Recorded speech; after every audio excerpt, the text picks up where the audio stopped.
Raden Kuning, Panglima Bayangan Kisah Pelarian Arya Mataram di Palembang. Melihat si kepala pelontos Cuncun menyembahnya, Raden Kuning terlihat gelagapan, ia sendiri sepertinya tidak paham apa yang sedang terjadi. Li Tantong dan Asen masih menempel di tubuhnya, tenaga dalam mereka tersedot ke dalam tubuhnya, di saat genting tersebut berkelebat sebuah bayangan dan langsung menotok belakang leher Raden Kuning. Seketika tenaga liar dari tubuhnya buyar, dua orang yang sebelumnya menempel di tubuh Raden Kuning terpental, meskipun wajah kedua perompak itu bias, namun nyawa mereka tertolong. Hai, siapakah gerangan engkau anak muda, mengapa dalam usiamu yang sangat muda ini, tenaga dalammu jahat sekali. Orang yang baru datang itu langsung bergumam sendiri, tubuh orang itu telah bungkuk, rambutnya pun telah memutih semua, jenggotnya teruntai panjang menutupi dagu. Kedatangan orang itu, tiga perompak Hokian langsung menjurah hormat. Akhirnya Tabib Yu yang menyelamatkan nyawa kami, terimalah hormat dari anak muridmu ini. Li Tantong segera menghampiri orang yang disebutnya sebagai Tabib Yu. Tiga orang perompak itu mencium tangan orang yang sudah sepuh tersebut. Ya, orang tua berambut putih itu adalah Tabib Yu Eren. Ia masih terhitung kerabat Chen Suyi, kepala perompak Hokian di perairan Palembang yang dihukum gantung oleh Kaisar Yongel. Kepandaiannya dalam ilmu pengobatan sudah sangat langka dan ia telah lama menyepikan diri di perkampungan Hokian yang diketuai oleh Li Tantong. Hei orang tua, bagus juga tongkatmu itu, ayo sekali lagi kau pukulah aku dengan tongkat itu, rasanya pening di kepalaku ini bisa hilang jika terkena pukulan tongkatmu. Raden Kuning yang tadi sempat duduk terdiam, tiba kembali lagi gilanya. Hei anak muda, aku bisa menolong dirimu, tetapi syaratnya engkau harus menurut apa yang aku perintahkan. Tabib Yu kemudian meminta Raden Kuning untuk mengikutinya masuk ke areal pemukiman perompak.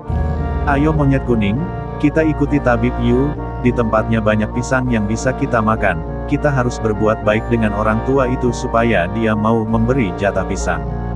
Cuncun kembali merayu Raden Kuning agar mau mengikuti Tabib Yu, hanya sependidih air, mereka telah sampai ke perkampungan perompak. Rumah-rumah itu kesemuanya terbuat dari kayu, ada puluhan rumah yang berjejer membelakangi sungai. Kedatangan mereka disambut oleh anak-anak kecil. Melihat banyak anak-anak yang mendekat, Raden Kuning kumat gilanya, ia kemudian jejingkrakan menari menirukan gaya monyet sehingga menarik perhatian anak-anak. Wajahnya yang tampan dan senyumnya yang ramah membuat anak-anak di perkampungan perompak tidak takut dengan ulahnya. Mereka malah di sepanjang jalan mengikuti Raden Kuning meniru gaya monyet. Huhuhu hehehe hihihihi. Ayo semua kita minta pisang dengan orang tua itu. Raden Kuning terbahak. Air liurnya bahkan ikut menyembur berbarengan dengan tawanya. Rumah tempat Tabib Yu adalah rumah kayu paling besar di kampung itu. Rumah Li Tantong berada di sebelah rumahnya juga memiliki ukuran besar. Rombongan itu langsung menuju rumah Tabib Yu karena ingin melihat apa yang akan dilakukannya terhadap Raden Kuning. Li Tantong segera memerintahkan anak buahnya untuk mengambil pisang dari rumah warga untuk dihidangkan di rumah Tabib Yu. Ia khawatir jika Raden Kuning tidak melihat pisang, maka prajurit kurang waras itu kembali mengamuk. Tabib Yu mengajak tamu-tamunya untuk naik ke rumah kayunya. Mereka langsung masuk. Di dalam terdapat tikar dari anyaman bambu yang dibentangkan untuk tempat duduk para tamu yang datang. Sesuai dengan kebiasaan di sana, setiap tamu yang datang diterima di dalam rumah dan dipersilakan duduk di atas tikar. Raden Kuning ikut duduk bersila ketika dilihatnya Cuncun dan Asen telah lebih dulu duduk. Tabib Yu sempat memperhatikan bahwa orang muda aneh itu selalu mengikuti apa yang diperbuat Cuncun dan Asen. Ia lalu meminta keduanya untuk menyuruh Raden Kuning agar mau duduk membelakanginya. Ayo cepat monyet kuning, engkau duduklah dengan membelakangi Tabib Yu, ia akan memeriksa tubuhmu apakah bisa diberi makan pisang atau tidak.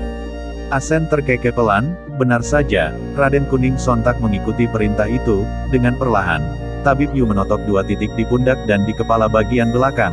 Tabib Yu tak mau gegabah, ia menggunakan kayu semacam sumpit untuk membantunya menotok saraf Raden Kuning.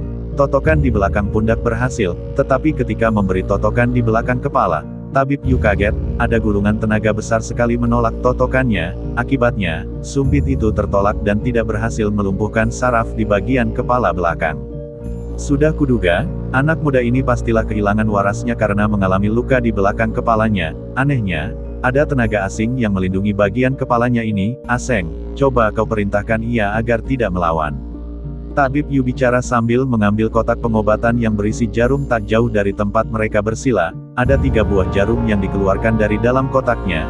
Jarum itu berukuran kecil dan menjadi salah satu pendukung ilmu pengobatan Tabib Yu. Dengan sekali totok, jarum kecil itu menusuk ke bagian kepala Raden Kuning. Akibat tusukan jarum, Raden Kuning kelojotan, Raden Kuning pingsan seketika. Dengan cekatan, Tabib Yu memeriksa bagian belakang kepala prajurit Jipang itu. Dirasakannya melalui jarum yang menusuk bagian belakang tubuh pasien itu mengalir tenaga liar. Tenaga itu seolah melindungi luka di bagian kepalanya sehingga Tabib Yu kesulitan untuk mengobatinya. Ya, menurut perkiraan Tabib Yu, pemuda itu telah mengalami pendarahan di bagian otak. Jika darahnya tidak bisa dihancurkan, maka seumur hidup ia akan seperti sekarang ini, gila. Ah, kasihan sekali anak muda ini. Aku yakin jika anak ini sebelumnya adalah orang berkepandaian tinggi, tetapi di dalam tubuhnya sekarang ada tenaga parasit yang membuatnya gila, untuk menghancurkan darah yang menggumpal di otaknya. Anak muda ini harus minum ramuanku setiap pagi, siang, sore dan malam. Asen dan Cuncun, kalian berdua mendapat tugas untuk merayunya agar mau minum obat setiap hari. Tabib Yu memberikan perintah kepada dua orang perompak yang memiliki tingkat kepandaian paling rendah itu. Kami berdua siap melaksanakan tugas, Tabib Yu. Keduanya menjawab kompak. Tabib Yu kemudian melepas 3 jarum yang menotok di pundak dan bagian belakang kepala Raden Kuning. Di saat bersamaan buah pisang berwarna kuning segar dibawa oleh anak buah Li Tantong, Raden Kuning yang baru tersadar segera mengambil pisang tersebut dan membagikannya kepada dua temannya, lelaki mata sipit bertubuh ceking dan berkepala plontos. Hehehehe, ayo kita makan pisang ini monyet ceking, jika sudah kenyang baru kita bagikan kepada monyet-monyet lain di tempat ini. Kita sekarang ini ada di manakah? Raden Kuning berkata-kata dengan mulut dipenuhi buah pisang, suaranya terdengar berat, tetapi masih bisa dimengerti oleh mereka yang hadir di situ. Setelah kita makan pisang, kita juga harus minum ramuan ini, agar engkau tetap menjadi raja monyet kuning di tempat ini. Aseng melirik temannya sebelum akhirnya terkekeh. Kedua perompak itu seperti menikmati sekali tugas barunya sebagai pengasuh Raden Kuning. Tanpa banyak tanya, Raden Kuning langsung merebut mangkuk porselen berukiran tulisan kanji itu. Tak berpikir panjang, ia langsung meminumnya. Keanehan terjadi ketika ia telah meneguk habis ramuan Tabib Yu. Tubuhnya langsung berkelojotan dan dari bagian kepalanya mengeluarkan uap panas. Li Tantong yang ikut menyaksikan keanehan itu hanya diam mematung sebelum akhirnya Tabib Yu sendiri yang memberi penjelasan. Ramuan obatku ini terlebih dahulu akan membuat tenaga liar yang menjadi parasit di tubuh Raden Kuning sedikit demi sedikit hilang. Setelah itu baru aku akan mengobati pendarahan di otaknya. Cepat atau lambatnya pengobatan ini bergantung kepada anak muda ini sendiri. Jika tubuhnya dapat dengan baik merespon ramuanku, maka ia bisa diobati dalam waktu singkat.